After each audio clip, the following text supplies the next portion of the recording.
Hi everyone, my name is Haley Long. I'm currently getting my master's at the University of North Texas at Dallas.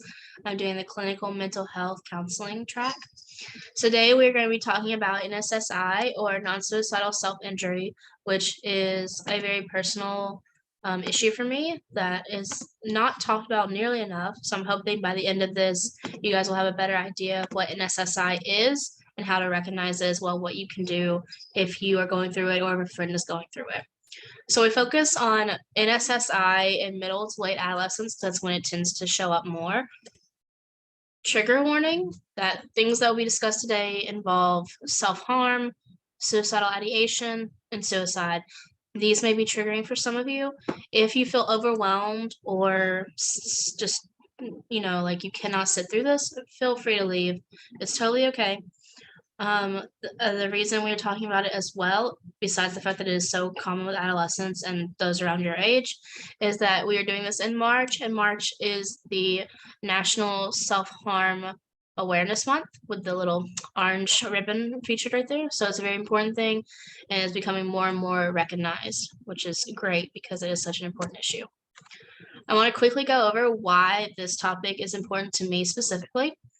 In the first picture with the little chubby cheeks, that's me when I was around 7 years old. That is when I first started having ideas of self-harm. Not necessarily engaging yet, but I was thinking about it. And then the next picture in the middle is me sophomore year of high school, so that was about 2012. And that is when I started to lightly self-harm, just very little things. For example, light cuts or scrapes or hitting my head sometimes. And then the next picture, rocking the blue hair and the blue outfit, was me in my freshman year of college. That was 2015. And that was when I started to actively engage in self-harm. That continued on for about 4.5 years. Now I am what I call remission, where I'm working through my coping mechanisms, which we will discuss how that works, to no longer self-harm. But the reason this is important to me is because I have dealt with it personally, and it was a very scary battle and is a scary battle to this day. I had never heard of self-harm outside of cutting before. My high school had a zero tolerance policy. We were a boarding school, so if they suspected that you were harming yourself, you would be kicked out, no question. And that was to eliminate the risk that they had. Thankfully, if you're not in a boarding school, that may not be the case, but it's still such an important issue to bring up to others if you are experiencing this. One of the things that was really difficult for me is when I tried talking to my friends about it, they said things like people are strong if they don't think about hurting themselves, but they're not strong if they do hurt themselves. Hearing that kind of talk really made me feel ashamed and embarrassed for what I was going through, and like it was a completely abnormal feeling that no one else was sharing, which, as the studies have shown, is not true. I was hurting, scared, and alone, especially through college. There were times where I put myself at real danger because I didn't understand the risk that I was taking by hurting myself. Finally, I spoke to a therapist. It was the best thing I could have done. It took me much more courage to tell my friends. That was extremely difficult to admit that this is where I'm at in my life. And then it took the most courage to tell my parents. As many of you have probably experienced, you're at that point where talking to your parents maybe is not like most fun thing in general when it's something small like how your day was. Imagine talking to them about something about you, like you hurting yourself. Extremely difficult, very important to do, but hard to reach that point. So we will talk about that a little bit more in a minute in the PowerPoint. One important thing is that when I started trusting people to be there for me when I needed them, I started to trust myself more. I was able to learn that I can deal with my emotions and I can deal with the issues I'm having, and it is all going to be okay. So anyway, now we're on to the PowerPoint. Some of you may not exactly know what self-harm entails or what non-suicidal self-injury is. It is often called self-harm or cutting, but clinically it is considered NSSI. So when you read research, it may say NSSI, or if you talk to a counselor, it may be something they refer to it as. It's often considered taboo and misunderstood. In the clinical definition, it is considered deliberate self-injury that is intentional and directly injures the body tissue without suicidal intent. and there's a key word there, without suicidal intent. So often people assume that those who self-harm are aiming to end their lives. This is often not true, particularly in adolescence. Self-harm tends to arise from other issues and other stressors in life, not necessarily suicidal ideation. Suicidal ideation is actively wanting to die or kill yourself. This is not always present, often is not present with NSSI. There is a greater risk for NSSI for adolescents who engage. There is greater risk for suicide by adolescents who engage in NSSI. The reason for this is the risk taking and the fact that NSSI is considered a gateway behavior. You may have heard that term when talking about drugs. By gateway, it means that the more you do it, the more comfortable you are with doing it, the more risk you put into it. So when you begin to hurt yourself, you might start to feel comfortable with it. You might try more ways of hurting yourself, and then eventually you could put yourself at a greater risk for suicide. Still, like I said, committing suicide is not typically the reason people engage in NSSI. So why do they do it? Why, especially adolescents, that you're around your age, why is engaging in NSSI so common?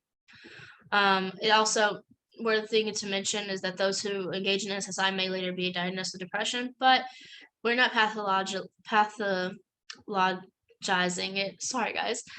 It here right now.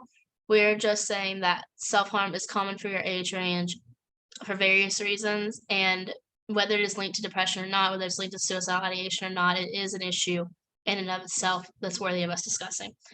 We're going to watch this quick video of understanding NSSI that I really thought explains it very well. And after that, we will talk about it just a little bit more.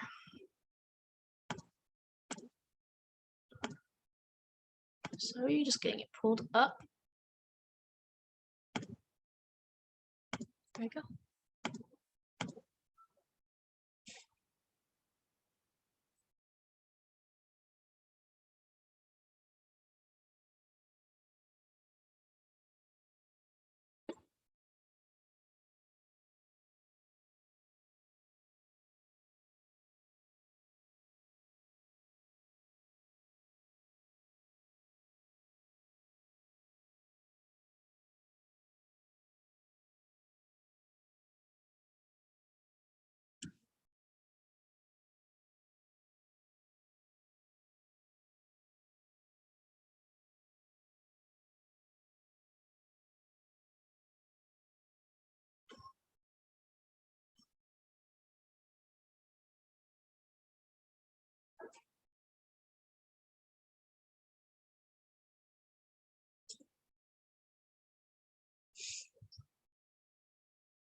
We're going to stop there because everything else that's going to be said is what we're going to cover anyway. I'm going to go back to the PowerPoint. So like I mentioned, self-harm can occur for various reasons. One thing I want to point out is it did mention that sometimes it's effective. It feels good. It feels good to have that control. And that's kind of what a lot of people are looking for when they engage in NSSI is control and emotion regulation. So that is one of the most common reasons behind it, and it's to alleviate or decrease negative affect or feelings. So when you're feeling overwhelmed, upset, angry, mad, depressed, any range of negative emotions that may be present, guilt, shame, sometimes you feel like you're out of control. Nothing can bring your mood down.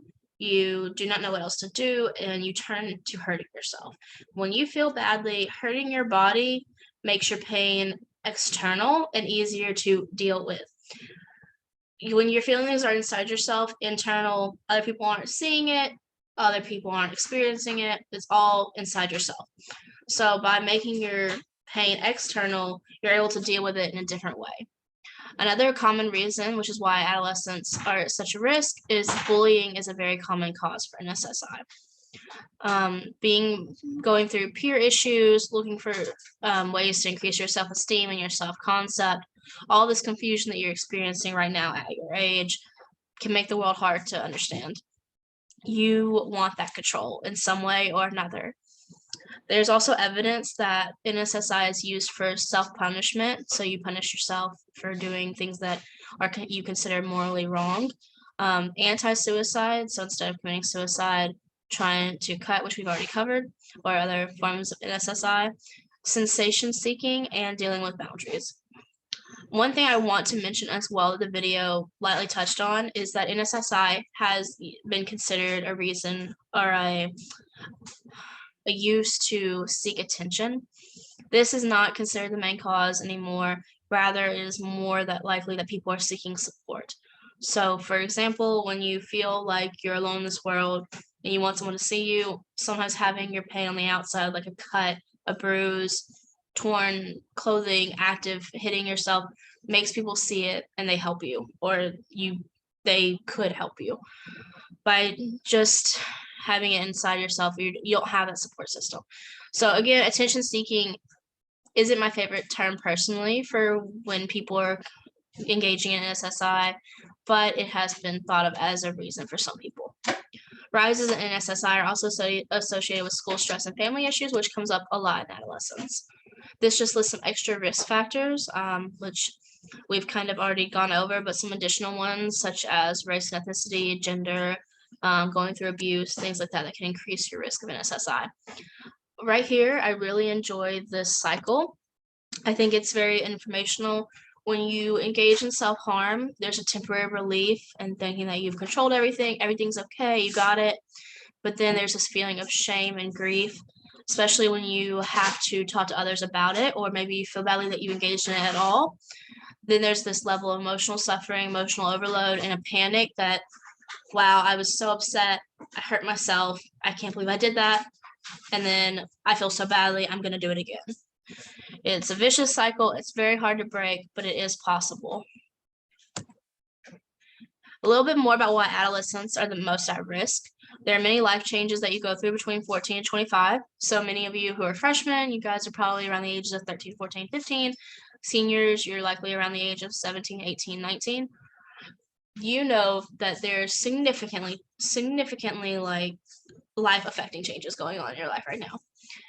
From going through puberty, from dealing with peers, dealing with school's getting harder, and now you're at that age where you have to start thinking about your future. There are so many things going on with you guys, and it often feels like you are alone in dealing with it, and with that aloneness comes a lack of emotional control. There is lifetime continuity rates of NSSI that are about 15 to 20%, with onset around 13 or 14, meaning that on average, we're seeing that NSSI starts for those around 13 or 14, whereas the highest rates occur or peak at 16 or 17. So it's right at your age ranges of mid to late adolescence, and that's why it's so important for us to start talking about it now. How the video kind of covered some of these, but the most common form of NSSI is cutting. The other forms are burning, scratching, hitting self, hitting walls, eating disorders, etc. There are many ways that you can harm yourself, and some may be considered riskier than others. All of them are things that we should be aware of. Next, we're going to talk about who can help. Some of these may seem obvious and also like you would never talk to these people ever. The truth is they are all here to help you, even if it doesn't seem that way. School counselors are one I really want to bring up right now. where you guys are at in your ages. School counselors may be the most easily accessible adult to you besides your parents. They may seem like maybe you're worried that they aren't aware of how to help you, or in general, you just don't want to talk to them. That's completely valid. They are trained to help you with these issues. NSSI, suicidal ideation, as well as other risky behaviors are all under the purview of school counselors. They are trained to help with adolescent issues. That is why they work for your school. It can still be difficult to approach them if you're not comfortable doing so. Then there are also child counselors and family counselors, which the school counselor can help you find access to and resources to. So can teachers and coaches, other people that you may trust in your life. Please go to a trusted adult. But we're going to talk about how your peers can also help you, because going to adults may seem nearly impossible. I saved parents for last. Although parents can be extremely helpful with this, I understand that it can be very scary to talk to your parents about these things. My parents were the last people that I wanted to talk to about this issue, which is why they were the last people I talked to about this issue when I was going through it, because I didn't want to deal with them being upset or ashamed or distressed that their daughter was hurting herself. You may be feeling the same way, or maybe you don't have that support of parents at home. Maybe they are not the people who you want to reach out about this, or you're scared of how they're going to react. Completely valid. There's other adults in your life. Hopefully you have at least one trusted adult that you could feel comfortable talking to about these issues. Chances are they've felt similar things before. Also, going on who have felt similar things, your peers. So it can be hard to talk to your peers about these issues. This is coming from the viewpoint of how can you help your peers who may be self-harming. So with such high statistics, it is very likely that you may have a friend who harms themselves, or you're worried they may do so, or maybe they've thought about it, they've joked about it, little talks here and there. Maybe they've sent something on the internet and they've been like, ha ha, gonna, go on and on about how they could hurt themselves, they could kill themselves. These issues, we often deal with them with humor, but that doesn't mean they're lacking support. So it may not be comfortable or easy for you to reach out to them, but you can do it. Being an empathetic friend when they likely need one can go a long way. If they don't want to talk, don't push it. Just let them know that you are there and ready if they do want to talk. Saying a sentence as simple as, I care about you and I want to know that you're okay, can make a difference. Often we think that our words don't mean anything, especially to our friends when it comes to these kind of issues, or maybe we want to give our friends complete space because we don't know how we would deal with it if they talk to us. That's totally fair. But a part of being a friend is being there when your peer has issues. If you don't feel like you can handle that, then please go to a trusted adult as well. Now we're going to talk about treatment. So treatment for NSSI is still being studied pretty actively. There are not a whole lot of treatments that have satisfied the requirements to be like the treatment, but there is one in particular that has been researched enough to be considered like the main go-to, which is DBT. We'll talk about that in just a second. Along with DBT, there's CBT, family therapy, and interpersonal psychotherapy. It can be tough to seek treatment. It can be tough to accept treatment, especially if you feel like you deserve to be hurting or that you have control over it because you are the one inflicting it on yourself. Treatment is difficult, but it is worth it, and it's very helpful, the ways that we have learned to provide treatment. There's also a video if your teachers would like to show it to you. For the sake of time, we're going to skim over it, but it is exactly what we're talking about right now. So DBT is dialectical behavior therapy. It's aimed at helping emotion regulation and distress tolerance while using mindfulness. To make that sound a little less clinical, emotion regulation is the controlling of your emotions.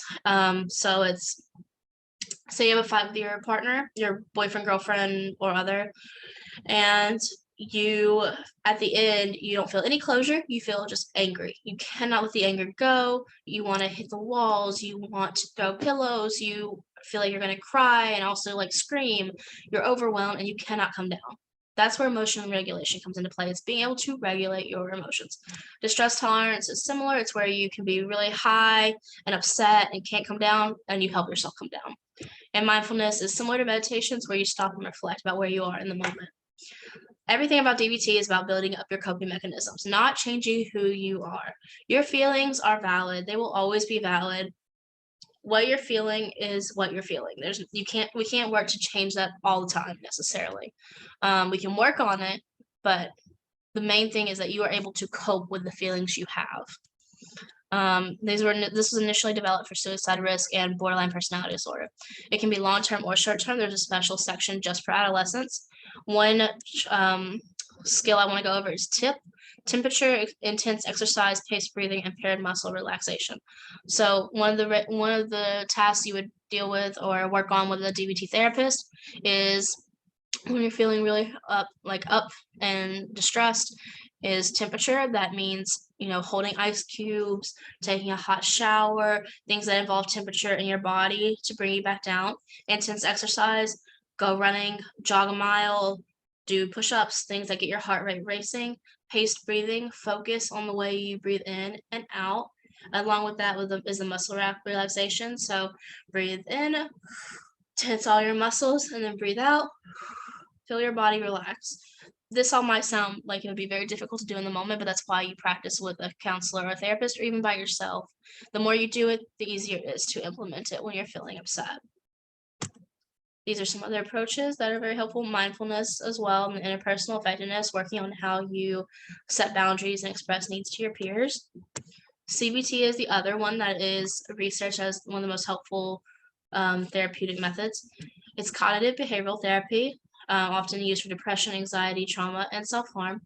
The intention is to alter thinking and perspective and therefore change the behavior. So thoughts, emotions, behaviors are all interconnected. The ABCs are activating event, belief, and consequence. When this is utilized, it has resulted in less repetition of NSSI, which is why it is turned to next after DBT. You can work with it with a counselor or by yourself.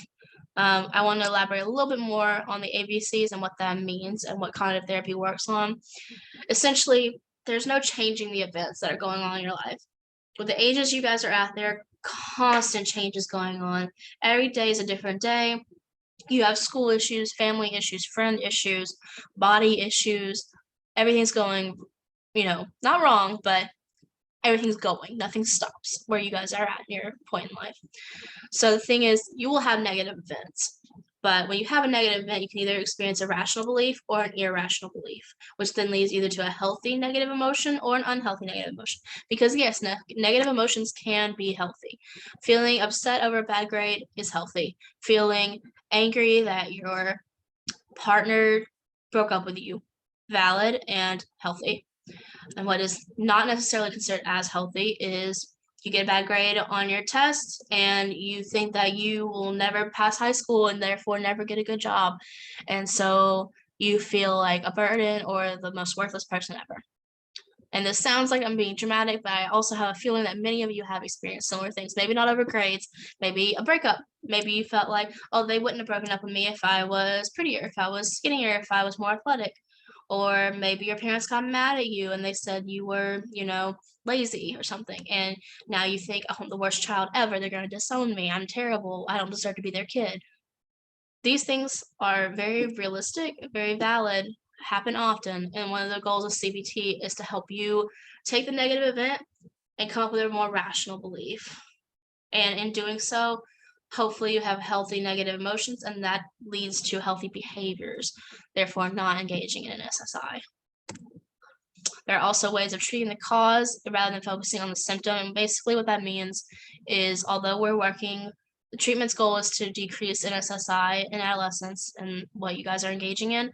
The main goal here is to treat what is causing it. What is the sadness, the anger, the confusion, the lack of control? Why is it happening and how can we help that? And in doing so, that involves coming up with personal coping mechanisms, talking to professionals, and building a support group. A support group is one of the best things you can have at your age, and yet one of the most difficult things to establish. Working with your peers and being an honest, empathetic friend can really help with this, as well as getting advice from other people, other adults, on how they have developed healthy relationships in their life.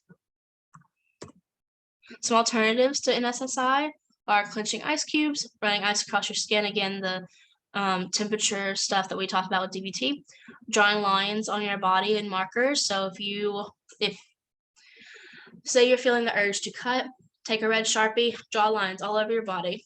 Looks like a scar, looks like a mark, did no harm to your body. Another one that's really common is to wear a ponytail on your wrist or a rubber band. Snap it. Just snap it when you're feeling upset, overwhelmed, like you can't handle things. It'll leave a mark. It might leave a bruise, but it will not be life-threatening. Last thing I really want to talk about when it comes to treatment is self-compassion.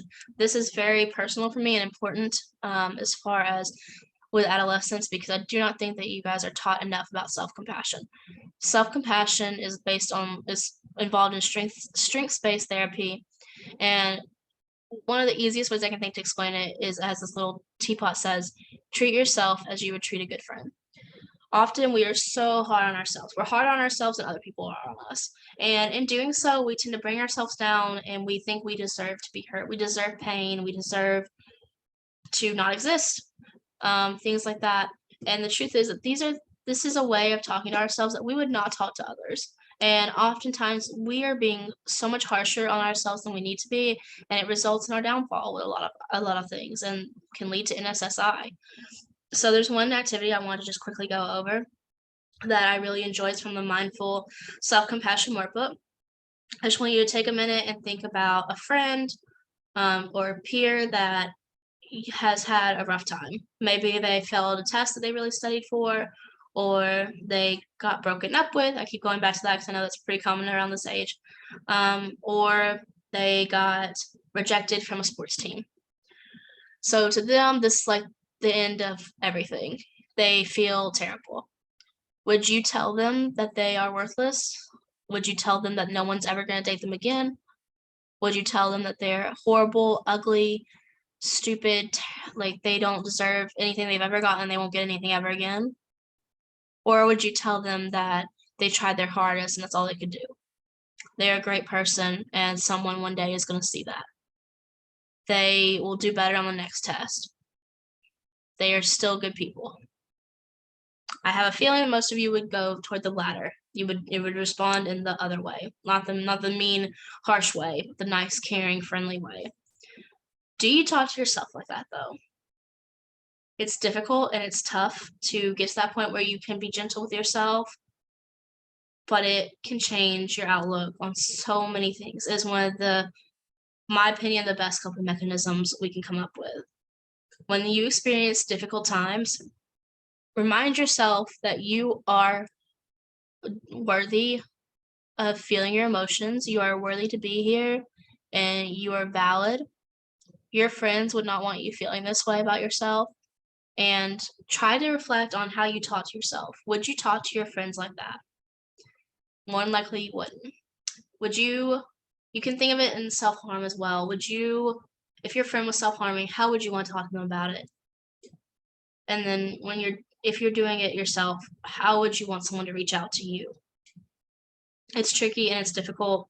It's a hard conversation, but it is something that is such a risk for people your ages and can be life-threatening. So the goal is to build up the coping mechanisms and the social supports so that you can find other ways of dealing with your overwhelming emotions, which are just going to happen in adolescence, but we have ways of working together on this. You're brave if you do, and you're brave if you don't. What I mean by that is you're not alone. It's totally valid to feel scared, lonely, sad, angry, any and everything in between that you can possibly feel, you will likely feel in these 4 or so years of high school. It's natural as well to feel shame and guilt when you start to talk about NSSI. It is not necessarily a good feeling to let it all out at once, but it doesn't mean it's not helpful. It doesn't mean you're not getting better. You are strong, you are worthy, and it's just a tough thing, but you can do it. And we talk about this because there are so many adolescents out there who are engaging in NSSI and the spikes that we're seeing in the engagement of it, because life as a teenager is difficult. It's a very hard thing to deal with, and oftentimes we're not validating that enough. If you feel like you are at the point where you want to hurt yourself or you are going to keep engaging in these risky behaviors, please seek help. And more than help, seek support, because there are adults around you, there are peers around you who want the best for you and want to help you work through this turmoil that you're experiencing inside. Also, I think it's worthy to mention that NSSI can be addicting. Often when we think about addictions, we think of alcohol or drugs, sometimes even caffeine, things like that. Yes, those are all addictive in nature, NSSI is also addictive in nature. It is hard to stop. Doesn't mean it's impossible. There will be times where if you are constantly engaging in it, that it does feel like the easiest thing to do and it can be hard to stop, but it's possible. You may think about it sometimes. Hopefully we can work to engage in other activities that are not as detrimental. Lastly, there's just some helpful content information that I will also be leaving with your teachers to post around that hopefully you guys can refer to. Any of these sites or hotlines are really good to talk to, and they are open to help you, and they do not necessarily require you to tell other adults. Even when they're crisis text line, you don't even have to say the words out loud. But sometimes seeking help through a stranger can also be a great method. Last thing, the teen brain is resilient.